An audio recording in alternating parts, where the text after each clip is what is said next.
বন্ধুরা, তোমার মোবাইল স্ক্রিনে এখন এই মুহূর্তে যেই শিশু মূর্তিটি দেখতে পারছো, বলতে পারো এটি কোন মূর্তি? আর কিছুদিন বাদেই হোলি, অর্থাৎ যাকে বলা হয় শ্রীকৃষ্ণের দোলযাত্রা। আর এই শ্রীকৃষ্ণের দোলযাত্রা উপলক্ষে যদি একটা শ্রীকৃষ্ণ মূর্তি না বানায় তাহলে কেমনই বা হয়। তাই এই ছোট্ট কৃষ্ণ মূর্তিটি, অর্থাৎ যাকে আমরা সবাই বলি গোপাল, এই গোপাল মূর্তিটি আমি আজ তোমাদের জন্য নিয়ে আসলাম। এই গোপাল মূর্তিটি পুরোপুরি কিন্তু একটা অন্যরকম ইউনিক স্টাইলে আমি বানানোর চেষ্টা করেছি। যেমন একটা ছোট শিশু বা বাচ্চা হয়, ঠিক তেমন করেই আমি কিন্তু এই গোপাল মূর্তিটি বানিয়েছি। আর সবার প্রথমে আমি শিবরাম পাল, তোমরা যাকে শিবু বলে চেনো, আর তোমরা দেখছো আমার চ্যানেল শিবুস মডেল টিউটোরিয়াল। আর আমার প্রিয় বন্ধুরা, শিবুস মডেল টিউটোরিয়ালের নতুন আরেকটি পর্বে তোমাদের স্বাগত। আমার চ্যানেলে প্রতিমা তৈরি, মডেল তৈরি সম্পর্কিত বিভিন্ন ইন্টারেস্টিং ভিডিও আপলোড করে থাকি। তোমরা যারা এখনো আমার চ্যানেলটিকে সাবস্ক্রাইব করোনি, সাবস্ক্রাইবটা করে দাও, যাতে এইরকমই ইন্টারেস্টিং ভিডিওগুলো কখনো মিস না যায়।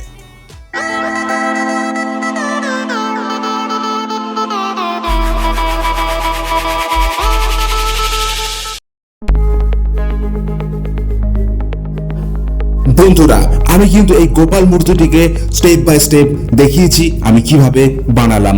তোমরা কিন্তু ভিডিও ছেড়ে কোথাও যাবে না, ভিডিওটা শুরু থেকে শেষ অবধি অবশ্যই দেখবে, তবেই কিন্তু এই ইন্টারেস্টিং ভিডিওটা তোমাদের ভালো লাগবে।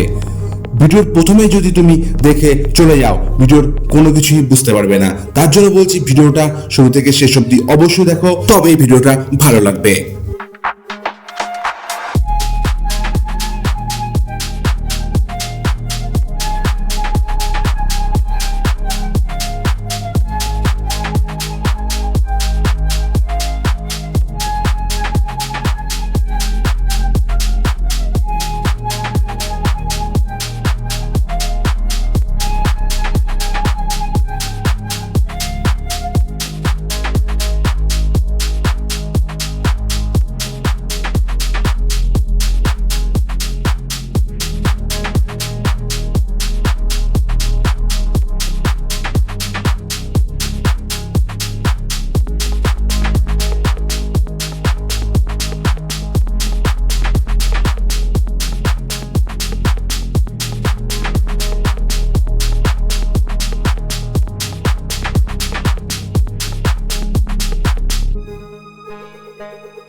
বন্ধুরা, তোমরা দেখতেই পারলে আমি কিভাবে স্টেপ বাই স্টেপ গোপাল মূর্তিটি তৈরি করলাম।